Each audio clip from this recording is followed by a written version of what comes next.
નમસ્કાર દર્શક મિત્રો. અત્યારે ધોળા દૂધનો ધમધોકાર વ્યાપાર કરતી અને કાળા કર્મોમાં પણ ક્યાં પાછી ન પડતી એવી મોટી મોટી ડેરીઓ ગુજરાતમાં અનેક છે. બનાસ છે, સાબર છે, સાગર છે, મધર ડેરી છે, અમૂલ છે, પંચમહાલમાં પણ ડેરી છે.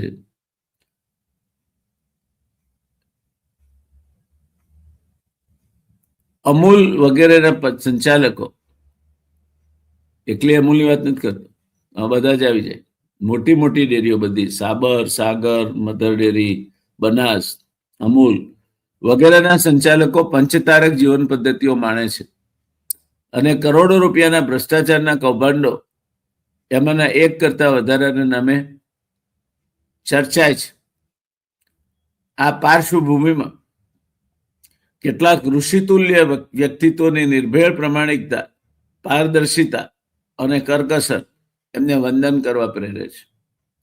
આવા આગેવાનોમાં સર્વશ્રી માનસીભાઈ પટેલ, મોતીભાઈ ચૌધરી, વિઠ્ઠલભાઈ પટેલ, ગલબાભાઈ પટેલ, ભોળાભાઈ પટેલ જેવા નામો આજે પણ ધ્રુવ તારક સમાન તેજ પાથરી રહ્યા છે.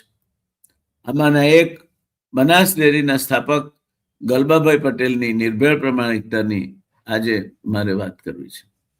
દોસ્તો, બનાસ ડેરી માટે ટાટાની વેજીટેબલ મિલ વાળી જગ્યા લેવાનું લગભગ નક્કી હતું.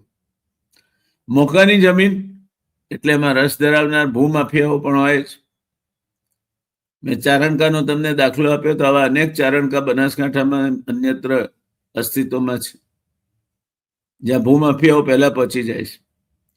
આવા એક રસ ધરાવતા વ્યક્તિએ શ્રી ગલબાભાઈનું તપોભંગ કરવાના એક હીન કક્ષાના પ્રયાસને ગલબાભાઈ પર અજમાવી જોયો.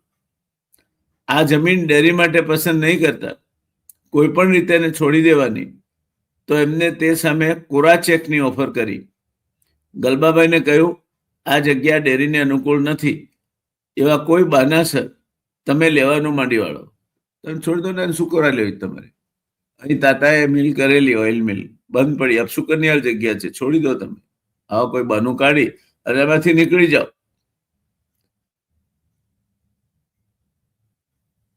આ સાવ સહેલું હતું, એમાં કોઈને શંકા પણ આવે એવું નહોતું, કારણ કે આ જગ્યાએ તાતા જેવા એક માતબર જૂથનો મોટો ઉદ્યોગ પણ નિષ્ફળ ગયો હતો.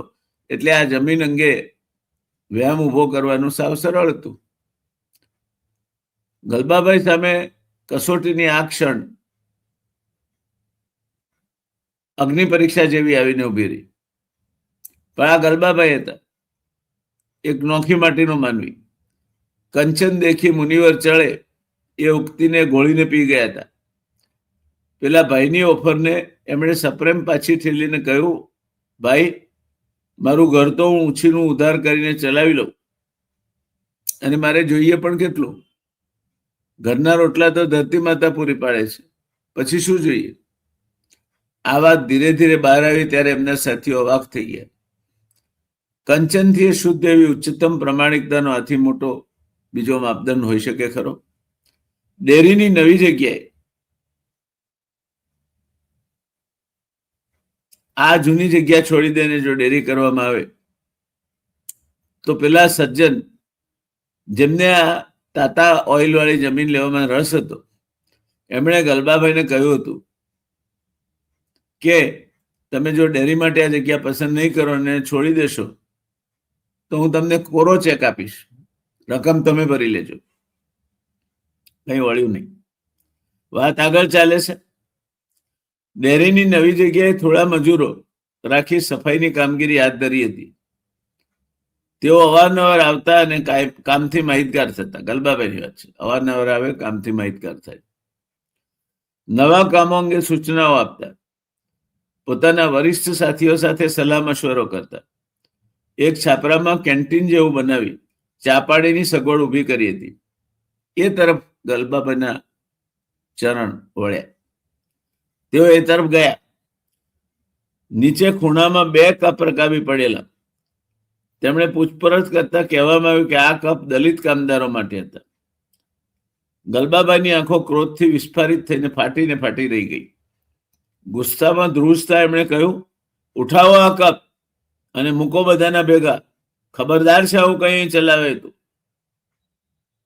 જેણે ભાવની શરૂઆતથી દલિત ભાઈઓને મિત્ર માન્યા હોય, પોતિકા અને સ્વજન માન્યા હોય, એવો ગલબાભાઈનો જીવ આ સ્થિતિ કેમ સહન કરી શકે?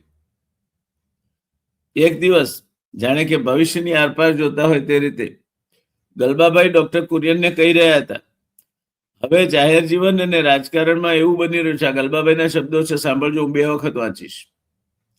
હવે જાહેર જીવન અને રાજકારણમાં એવું બની રહ્યું છે કે ડગલે ને પગલે આત્માને છેતરતા જ જવું પડે તેમ છે. હું અકળાઈ ગયો છું. આ મુદત પૂરી થયા પછી ભલી મારી ડેરી અને ઘર. ગલબાભાઈ અકાળે ચાલ્યા ગયા.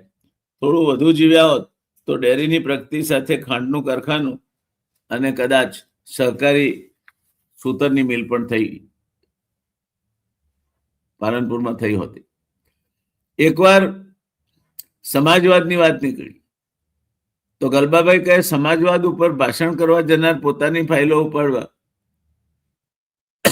પટાવાળાને સાથે લઈને આવે એવો આપણો આ સમાજવાદ. અને પછી જયારે ખેદ વ્યક્ત કરતા એમ બોલ્યા, શા માટે છેતરતા છે એમની જાતને અને જનતાને? એમની આ નિસ્પૃહી, નિષ્ઠાવાન અને કંઈક કરી છૂટવાની, જલ્દી કરી નાખવાની તમન્ના, ન્યોછાવર કરી દેવાની વાતો, ડેરીની કોઈ બેઠકનું એમણે બધું સ્વીકાર્યું નથી. ગલબાભાઈએ ક્યારેય ડેરીની કોઈ પણ બેઠક એમણે હાજરી આપી એનું 1 પૈસાનું બધું સ્વીકાર્યું નથી. એના ઘેરે 7 પેઢી ચાલે એટલા પટારા ભરીને પૈસા નહોતા, પણ એમણે બધું ક્યારેય નહીં લીધું. કોઈ મિત્ર અને ચોખલિયાપણું ગણાવે ત્યારે ગલબાભાઈ કહેતા, ઠીક છે તમે લો, મારું હું જાણું, તમે લો ને ભાઈ, હું ક્યાં ના કહું છું. હું મારા અંતરાત્માના અવાજને વફાદાર છું, હું નહીં લઉં.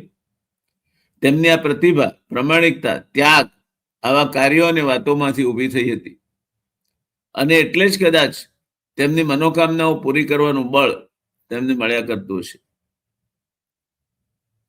આ આખોય બનાવ પ્રસંગ, આખોય પ્રસંગ શ્રી રઘુવીર ચૌધરી સંપાદિત ગલબાભાઈ સ્મૃતિ ગ્રંથ ના પાના 40-41 પરથી મેં સાભાર લીધો છે. એનો હું રઘુવીરભાઈનો અને આ સ્મારક ગ્રંથ સંપાદક સમિતિનો સાભાર ઋણ સ્વીકાર કરું છું.